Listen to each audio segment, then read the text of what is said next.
Hi, everyone. Welcome to the show. It seems Americans on both the far left and far right can finally agree on one thing. America is failing as a country. Both sides of the extremes gleefully pouring gasoline on the fire, and I am tired of it. But first, over 450,000 people from across the country have signed a petition asking for the release of two Texas brothers who were arrested and charged for beating their stepfather to death. The mass outpouring of support for them and their friend, an alleged accomplice, may sound unusual until you hear the facts of the case. 18-year-old Alejandro Trevino, 17-year-old Christian Trevino, and their friend, 18-year-old Juan Eduardo Melendez, are charged in the murder of Gabriel Quintanilla. Police say that on the night of January 20th, the Trevino's 9-year-old sister told their mom that Quintanilla had sexually abused her. Quintanilla was married to the brother's mom. The three teens then confronted Quintanilla. And after two separate fights, the two brothers and Melendez allegedly assaulted Quintanilla a third time when they found him walking alone near an apartment complex. Now, investigators provided details on what happened that night. A third assault occurs, and the victim is, at that point, severely beaten more. The victim, who is still alive, is placed in the bed of the truck, and they drive off, and they end up in an area of McCall and Wayland Road, where the victim was dropped off in the open field. The victim was hurt, beaten with brass knuckles, and suffered severe head trauma at that point. Turns out Quintanilla had a warrant dating back to 2019 for continuous sexual assault of a child. Police say the warrant was in reference to a separate case that occurred from 2014 to 2016, but they were unable to track him down. Here's what the city's chief of police had to say on that. He was being elusive, obviously, and hiding from us. Melendez and Christian Trevino have both been charged with capital murder. Alejandro Trevino has been charged with aggravated assault and engaging in organized criminal activity. Now, Texas institutes mandatory minimum sentences for capital felony offenses, which means the teens will automatically get life in prison if found guilty. Teenagers are all being held on $1.5 million bond for Melendez, Christian Trevino, and $1 million for Alejandro Trevino. Joining us now is Marco Ramirez, a reporter for Nexstar affiliate KVEO, based in Texas's Rio Grande Valley. Thanks so much for coming on the show. Appreciate it. All right. So first, let me talk about this petition, and then I want to go back to the story itself. 450,000 people have now signed this petition. What are they asking for? Well, you know, Dan, it's kind of a complex case, but given the circumstances, it's actually calling for Governor Abbott to step in and possibly pardon these three teens if there's a conviction made on this case, or possibly give the charges bumped down to a less severe charge. Now, we did speak to a local attorney here who tried to get more information on this could possibly happen in terms of could this petition possibly change anything? And it's possible that change can come, but it's very, very limited. In terms of the governor stepping in to do anything, it would have to be after a trial and a conviction has been made. But right now, since there's no trial date set for these three teens, nothing can really happen right away in terms of releasing or reducing the charges here.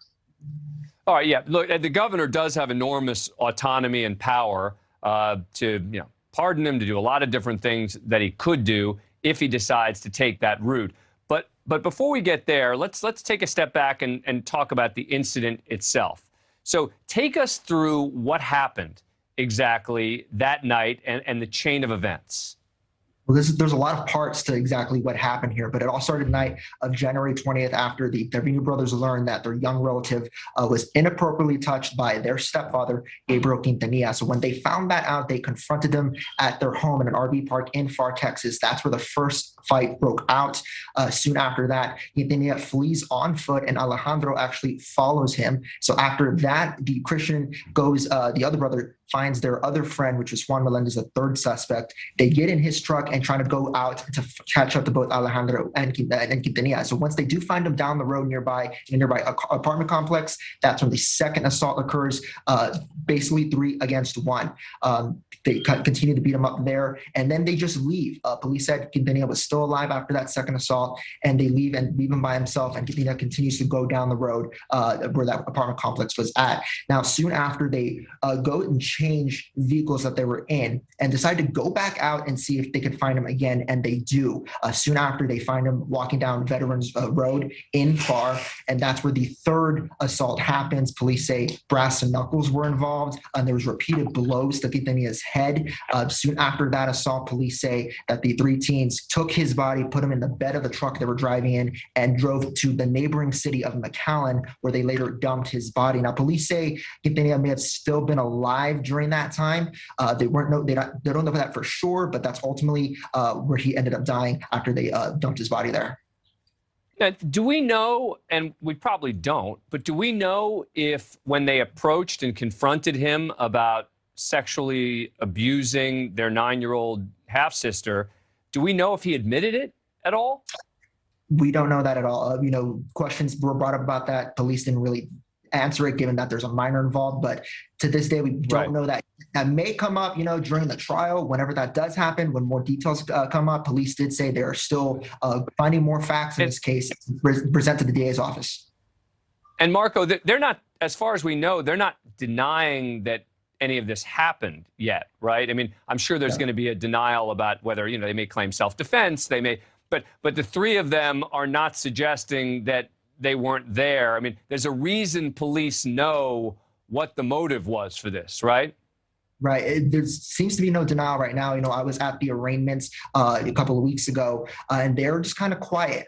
They kind of just kept their heads down. And at times, one of the brothers was very obviously upset and emotional given the circumstances. The judge actually addressed one of the brothers saying, do you understand the charges that are being brought up against you? And he blatantly just said, why does it matter what I say? So obviously you could say it's a very emotional case on all sides here. Yeah, and look, I can understand why there's a lot of national sympathy for them based on the fact that the guy that they allegedly killed was wanted on an outstanding sexual abuse charge, and if it's true about what he did to the 9-year-old stepsister. But, again, the fact that it was in 3 phases makes it a harder issue for them. It's not just that they learned of it, they were furious and they went after him. It's that the problem for them as a legal matter is going to be there was scene 1, there's scene 2, and then finally there's scene 3 on this, which is, I think going to be the challenge that they have. Marco Ramirez, thank you so much for coming on the show. Really appreciate it. Thanks for having me. Appreciate it. Coming up here on the show, we often talk about issues dividing America and Americans. Finally, there's something both sides on the extreme left and the extreme right agree on.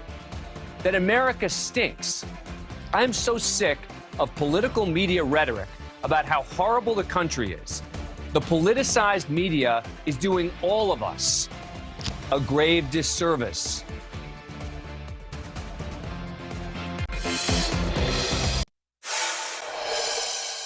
We spend a lot of time on this show talking about the divide between the far left and the far right in this country. But there is one thing the extremes on both sides seem to agree on, that America stinks. Yes, there's bipartisan, bizarre appeal these days in the idea that America is a failed state. If you're a far-right conservative, you think the border has become a hellscape and your children are being poisoned in the classroom. If you're a far-left liberal, you think America is irredeemably racist and that we're one GOP election victory away from the end of democracy. They have way more in common than they realize. They share a poisonous idea, which is that America's on the brink. The country's teetering on a knife's edge. It's a bad place, they say. It's been that way for some time, or it's just become that way recently. Other nations are even held up as ideals while the U.S. is denigrated. People on the far left have become fond of places like Denmark and Venezuela. On the far right, Russia and Hungary are shown great respect. Hey, that Kim Jong-un seems like a pretty cool dude, too. The premise is absurd. We've lost our collective minds. America is a good place, a great place. We have our problems, but I'm sick of hearing so many people talk about it like it's not a great place. And the politicized media throws gasoline on it every day. Let's start with the far left, where there's always been an undercurrent of anti-American sentiment. The difference now is that it's begun to take hold in the mainstream. Look no further than the title of CNN's new 9 o'clock show, Democracy in Peril. The subtitle might as well be Grab Your Muskets. You can't even talk about this country as fundamentally racist.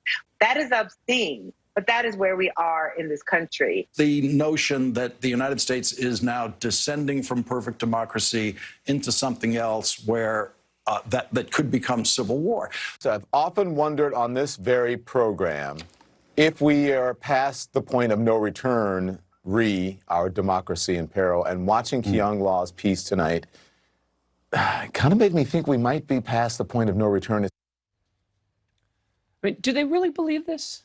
And if they do, is the solution to stoke more fear and anger about it? As disturbing and pervasive as the America bashing has become on the far left, the shift on the far right is even more jarring. Far-right conservatives used to drape themselves in the flag. Now many of them sound as if they want to burn it. We see cities burning, we see buildings being destroyed, we see people get shot. America is paying for it with fentanyl, with the crime, with the messed up policy in these border towns that are struggling economically, struggling socially, because we have no rule of law on the southern border of this country. And that's what makes Hungary different from the leadership class of our country. They care about life in Hungary, and for that, they're hated more than anybody by the people who make our policy in Washington. When did it become acceptable to trash America on the far right? It may stem from comments like this. Putin's a killer. A lot of killers. We got a lot of killers. Why, you think our country's so innocent? That was a key turning point for the right, joining their cohorts on the left and thinking the land of the free and the home of the brave is the land of the oppressed and home of the cowardly. Let me be clear, I'm not suggesting that any of these people don't love the country, but the way they all talk about it these days is really offensive. Look, regular viewers know that, I wear a flag pin on this show every day. I do it because I'm proud of my country, proud of our people, our values. I wish rather than constantly talking about how awful the country is, more people would talk about its greatness. I respect our institutions, our government, our courts, our military, our flag. I don't always agree with certain decisions.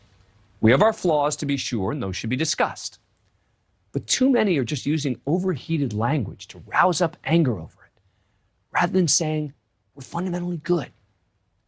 And it's about time more people in the public eye said so without all the caveats and heated criticism. Joining us now is David Greenberg. He's a professor of journalism and history at Rutgers University. He's done extensive study on the intersection of politics, media, and culture. David, thanks so much for coming on the show. Appreciate it. All right, how did we get here to this point where the far left and the far right both now are engaging in anti-American rhetoric?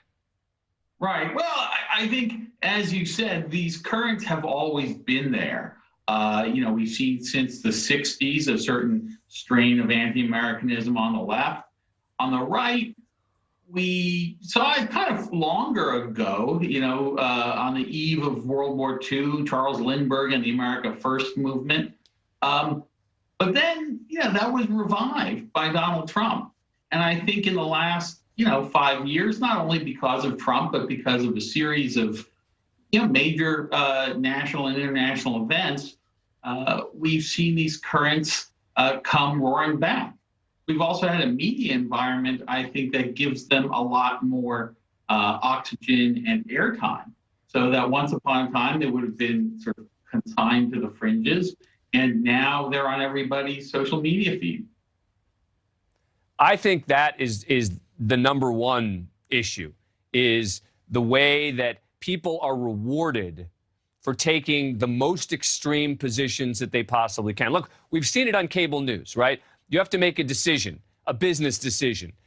If you're going to be Fox, you're concerned that Newsmax is getting too conservative. Oh, we got to be careful. We got to go further to the right there to make sure we don't lose that passionate audience. CNN used to try to be in the middle. They had to go far left because they were concerned about losing the audience to MSNBC. Now, look, that's why we are trying to do what we're trying to do on this show, which is somewhere in the middle. But the business of media, and I can mean even gaining followers, you say radical things.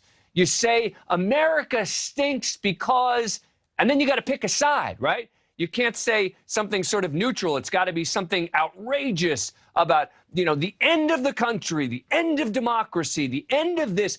It is insane, and it's the media's fault. Well, I think there's sort of two elements here. One is a kind of ideological, call it anti-Americanism. Again, as you say, people do still probably love their country, but it comes out in an ideology that is, sees a lot wrong with this country. But then there's also sort of the impulse to panic and to play up any little incident that will trigger panic. And I think that really is media-driven.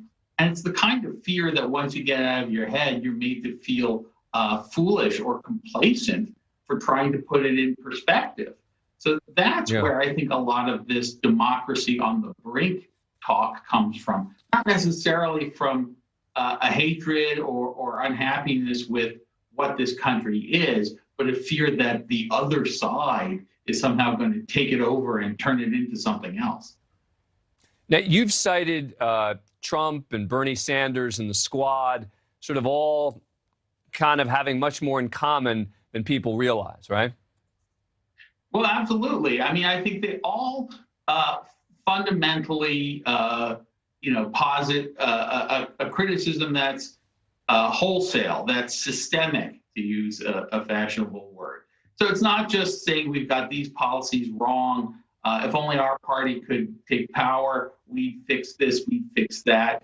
They tend to even go after their own party. They want to sort of tear up the whole thing, root and branch.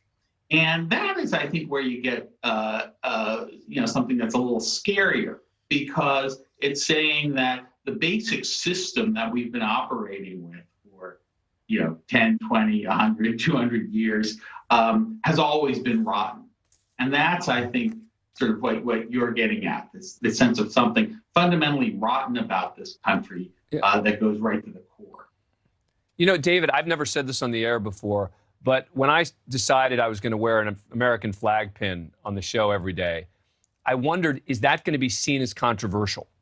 And I was thinking to myself, wow, that's insane. I'm thinking that maybe it'll be seen as controversial that I'm wearing an American flag. Wow, what does he mean by that? Does that mean he's this, or does that mean he's that, or is he trying to be this? And it's just like, no, I just love the flag. I have respect for the country. And why should that possibly be controversial? But in this media environment, I was worried. Well, look, I mean, I think there's been many episodes in our past where people have cynically waved the flag and put it to uses as sort of to cover, misbegotten policies. And so that has given rise, I think, some legitimate skepticism. Are people just wielding these symbols? But at the same time, Obama wore the flag pin, the lapel pin. A lot of people, liberals as well as conservatives have and worn people it. like People like you. And people like you and me who study history, as I have. I've written 4 books about history. I'm about to be writing my 5th. We appreciate that kind of thing. And that's how I view it. David Greenberg, it's an important discussion. I hope we make progress. Thank you for coming on the show. I appreciate it. Glad to do it. Good luck to you. Coming up, Super Bowl commercials are super expensive, in part because they don't just air on the Super Bowl. The news media is the product's partner in making it seem like the commercials are news. NBC had the exclusive on when one ad would even run in the game. I bet you can't wait to find that out. The absurd shilling for the shillers is up next.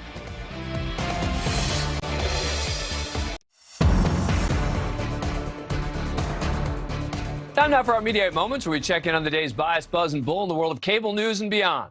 The Super Bowl, just a week away, which means we're starting to see a ton of hype.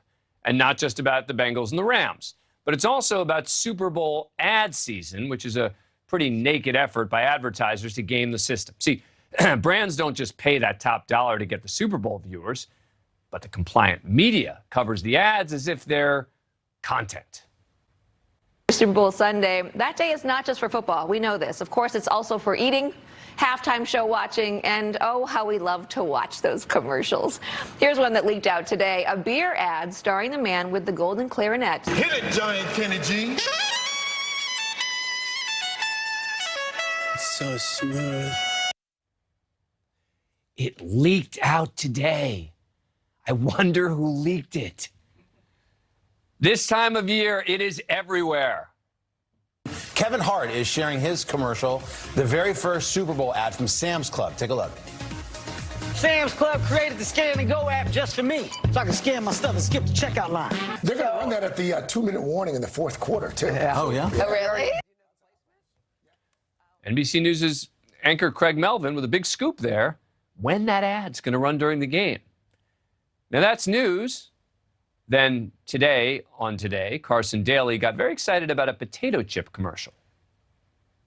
We used to wait for the big game to see all these ads. Now we just get them here. That's it. This morning, we've got a first look at Lay's potato chips, their first Super Bowl campaign in 17 years, and it stars the very funny Paul Rudd and Seth Rogen. Here it is. Rogen actually created that ad with his longtime friend and writing partner, Evan Goldberg. They worked together on Superbad, and this is the end. Think about how much it costs Lay's to get those A-listers doing an ad for chips. See, it pays itself back when the media eats it up, so to speak, and treats it like news. And is it coincidental that all these examples I've been using are from NBC? I think probably not. And don't forget to tune in, of course, to the big game. It's next Sunday, February 13th. Where else? Right here on NBC. And, of course, streaming on Peacock. Well, the network airing the Super Bowl is also promoting the ad set to run during the Super Bowl. I wonder if that's built into what the advertisers pay. No, that can't be true. Of course it is. Super Bowl ads have become such a big deal that the promotions even get their own promotions, like that potato chip spot. What are we doing? A teaser. We're doing a teaser for the commercial. Yeah. We're teasing commercials now? Yeah. That's a thing? Right, like a movie trailer. Yeah, but I mean, the commercial's incredibly short in the first place. How long is the teaser? Oh, it's really... Look, I enjoy watching Super Bowl commercials too, but let's call it like it is. When the news networks start covering the ads, it's not news, it's promotion. And then, well, when shows like this one start covering the news stations, covering the ads, which gets them even more promotion. Guilty as charged. That's our wrap-up of the day's media bias, buzz, and the bull. The trials and tribulations coming up, the salacious, the disturbing allegations against Michael Jackson seem to have been forgotten. But now MJ is back in the headlines with a new Broadway jukebox musical, bringing life and songs to the stage. Look, I covered the trial. It's the only reporter who got access to Neverland Ranch right after the verdict. It was weird. The music's great, but should the skin-crawling allegations made against Jackson be glossed over?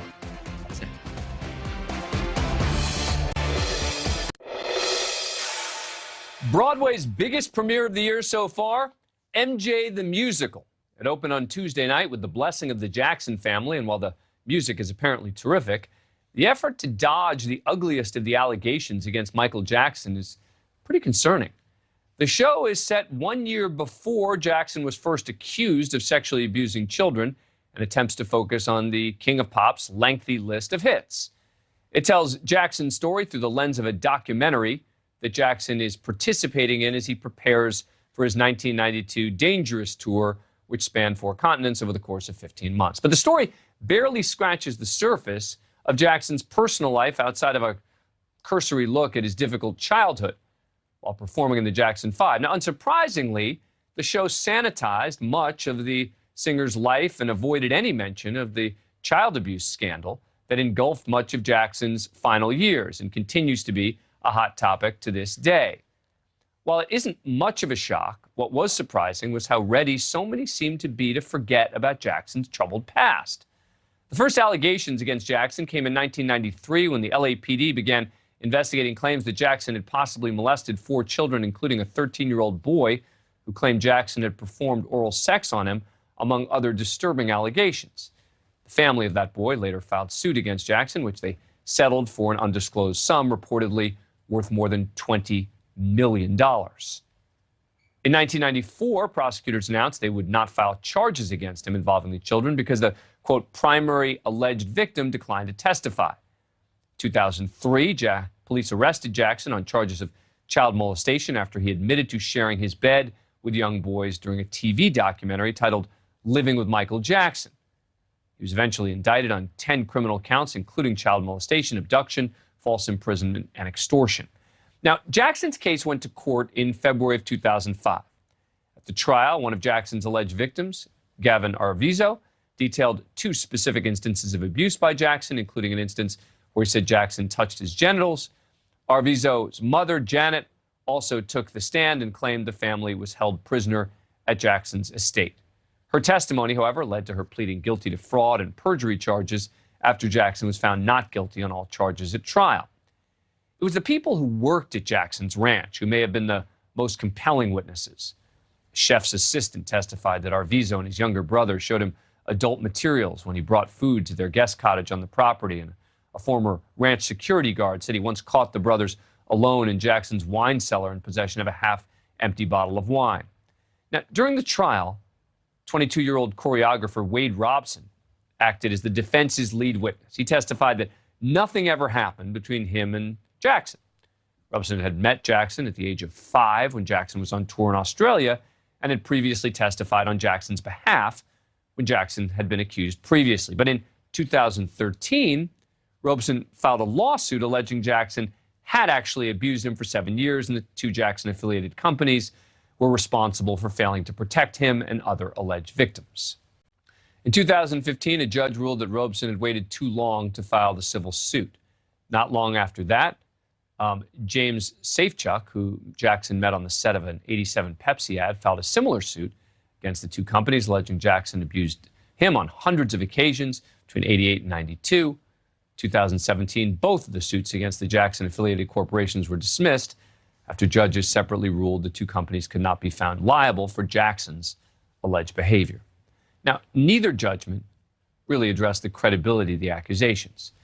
2 men were back in the news in early 2019 when they were featured in the bombshell HBO documentary Leaving Neverland, which dug into the accusations against Jackson. After the 2-part, 4-hour film debuted at the Sundance Film Festival that January, the film triggered a media backlash against Jackson and caused many to re-examine his legacy. But here we are, a little more than 2 years after Leaving Neverland premiered. The producers of MJ the Musical were so desperate to downplay the allegations that they reportedly removed a reporter from the red carpet premiere for daring to ask questions about the singer's history with children. They weren't the only ones ready to ignore the singer's past on the show's opening night. I'm not going to say you can't listen to that person or this person. Everybody has to make their own individual choice based upon their ethics, morals, whatever taste. I think it's scandals. They put him out. He was acquitted. And I think tonight his music is not scandalous at all. Well, Sharpton is right. Michael Jackson was acquitted, and that verdict must be respected. I covered the trial, and there was some very compelling testimony against him and some testimony filled with holes. But just because he was found not guilty doesn't mean that none of it ever happened.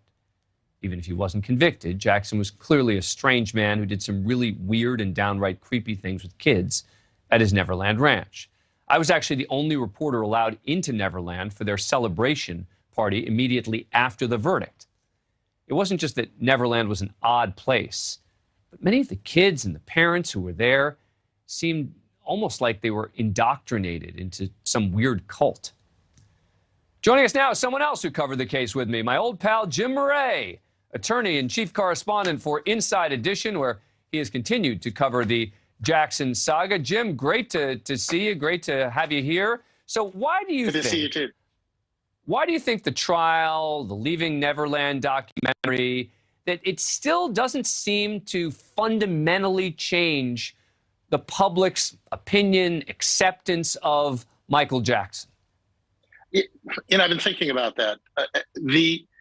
It's really complicated, I think, Dan, and part of it is because Michael Jackson is gone. That's the number one aspect, because when you look at Harvey Weinstein, or when you look at Kevin Spacey, or various other people who have allegations against them, some of whom have been convicted, others have not even been charged, their careers are ruined. Michael Jackson has been gone for some time now, and I think it's easier in that sense to divorce the person and his alleged deeds with his music. The other thing is, to be honest with you, a whole generation grew up to this music. It's the soundtrack to their youth. It's the Sweet 16s, the bar mitzvahs, the weddings, the school dances.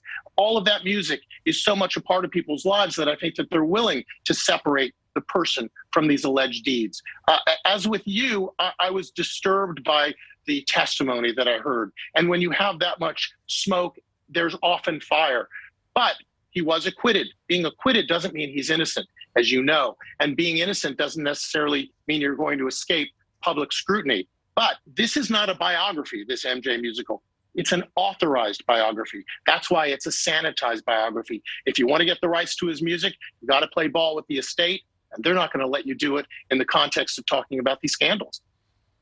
Yeah, and I guess I know the answer to this, but I'm going to ask it anyway. So are you surprised that the show's producers were making an effort to keep reporters from asking questions about Jackson's past? No, I'm not surprised at all, because in another life, I covered entertainment news on a daily basis at CNN prior to the OJ trial. And when you would go to a movie junket, there were certain things. If there's a controversy in that celebrity's life, you're not allowed to ask, because if you do, you're going to be booted off that set. So in this case, you're invited to a premiere. You've got to play ball with them. It's like when you go to the Oscars, you go to the Emmys, you're not going to be able to ask the controversial question. I'm not surprised at all. I think you're right that part of this is just his music is so good, too, that I think that's part of it. So many hit songs, so many good songs that people say, okay, I know, but I just can't give up on my Michael Jackson music fix. Well, but it's also become part of people's lives. You know, Dan, when you grow up with songs and you have all these memories, you don't want to pollute them with facts, because you don't need to know about the person to know about the music and to love the music. And I think the estate is the beneficiary of Michael being gone, because he's not here to answer. So he's not here to beat up anymore, and they can protect him. And I think as a result of that, people are putting that to bed. They're saying if that was him, he's gone. Let him rest in peace. That's what I think's happening. Yeah. Jim Moret, one of the best in the business. Thank you for coming on the show. Appreciate it. Thank you, Dan. Good to be here. Coming up, step into any car showroom, and even the most basic models have fancy high-tech bells and whistles to keep you safe on the road. But all that state-of-the-art software does not seem to be doing much. For the first 9 months of 2021, we're the deadliest in 15 years on the roads. How is that possible? My next guest just stepped down as the head of the Federal Highway Administration and is going to try to explain this to us. Coming up.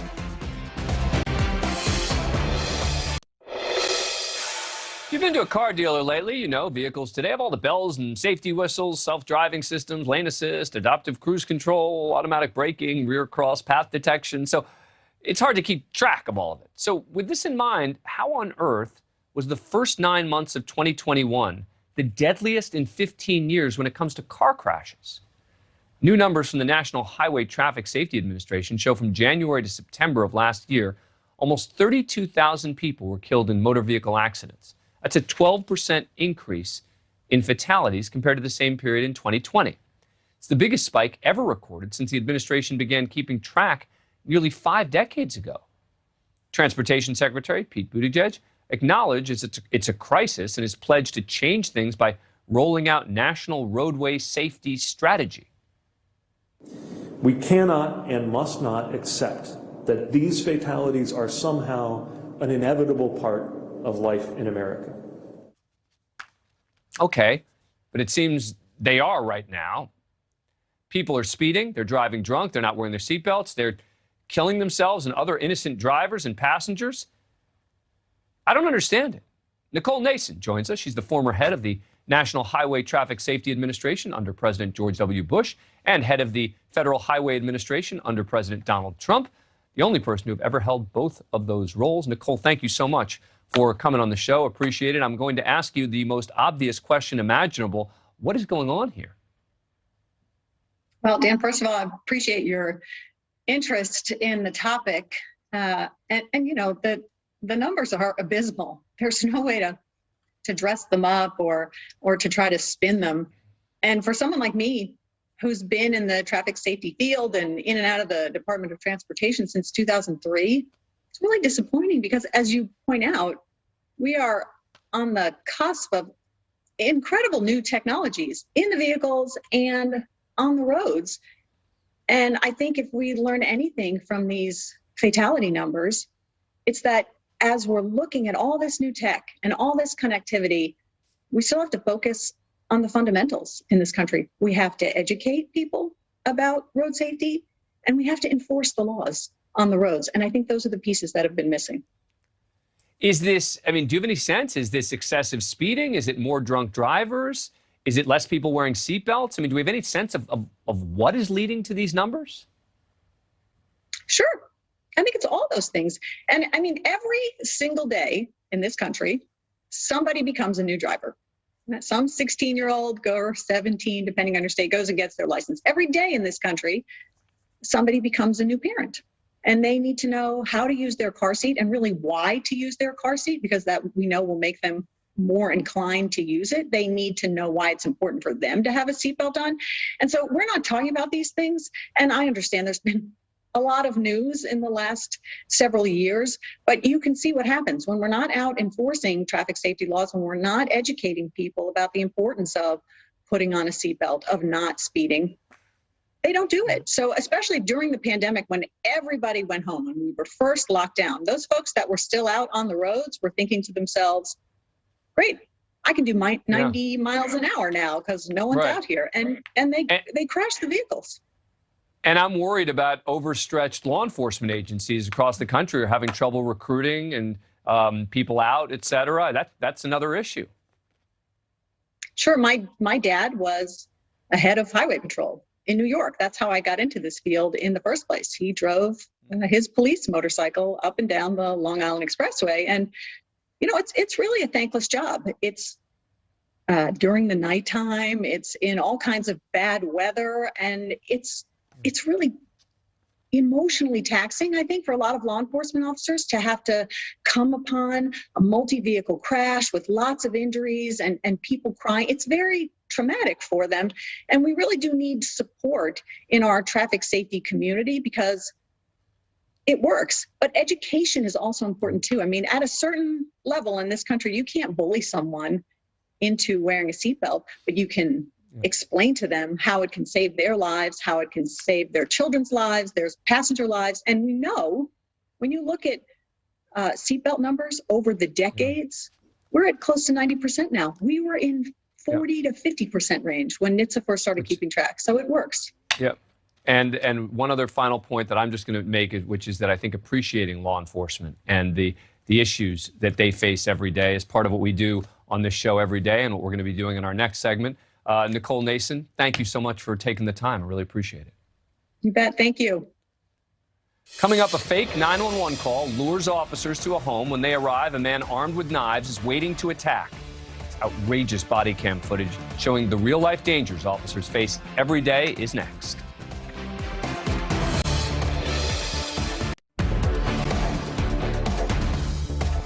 We are on scene with the Indianapolis police tonight, showing the dangers that officers face across the country. It starts with a 911 call. There's two dudes over here, and they keep on walking around talking stuff about me, and they won't leave. And they still standing here. Okay, do you have any description of them? Now they left, but now it's just one dude. I think he jumped. Officers Ryan Lane and Stephen Elliott responded and talked to the man who made the call, Deonta Williams. They got a description of the man he called about and started searching the area. Get down on the ground! Get down on the ground! Get down on the ground! As the officers walked away from Williams, he attacked them from behind, stabbing Lane in the chest and Elliott in the neck, hitting his jugular vein. Blood obscured his body camera. Officers yelled for Williams to get down. When he kept walking towards them, officers shot Williams. Williams later admitted that he made up the suspects in the 911 call, all in a ploy to get police to respond so he could attack them. Additional officers arrived to help their injured colleagues and take the suspect into custody. You good? You good? I got hit in the neck. Do your med kit. Take your med kit. 118. Yeah. What do you got? He needs compression. He's hitting the neck. The arriving officers are credited with saving Elliott's life. He was taken into surgery. Officer Lane was treated for the stab wound to his chest. Both officers were released from the hospital within days. Officer Elliott has returned to the job. Officer Lane is still recovering. Meanwhile, Williams was hospitalized and survived. He was found with 2 knives. One of the blades broke from the handle during the attack. Court documents say that Williams wanted to kill an officer and hoped another officer would kill him. Williams is charged with 2 counts of attempted murder. The incident remains under review. Joining me now, retired LAPD Sergeant Cheryl Dorsey. Thanks so much for coming back on the show. Appreciate it. Have you ever seen anything quite like this? Not personally, but, I think it's difficult to ascribe mental illness to every situation where there's violence against a police officer. It seemed like this suspect knowingly lured officers there with the intent of causing great bodily harm. And in those instances, when we do have mental illness, officers don't always have the benefit of calling in a clinician. They quickly assess the situation, determine the veracity of the radio call to not be true, and responded appropriately to the level of threat that they were facing. And the result is obviously horrible and frightening. I'd wanted to spend more time with you on this, and I apologize that we weren't able to because we simply ran out of time today. But Sergeant Dorsey, we always love having you on the show. Thank you so much. Thank you. All right, that does it for us tonight. NewsNation Prime with Marnie Hughes starts right now. Thanks for watching. Have a great week. Thank you for watching. Click the red subscribe button below so you can get more of NewsNation's fact-driven, unbiased coverage.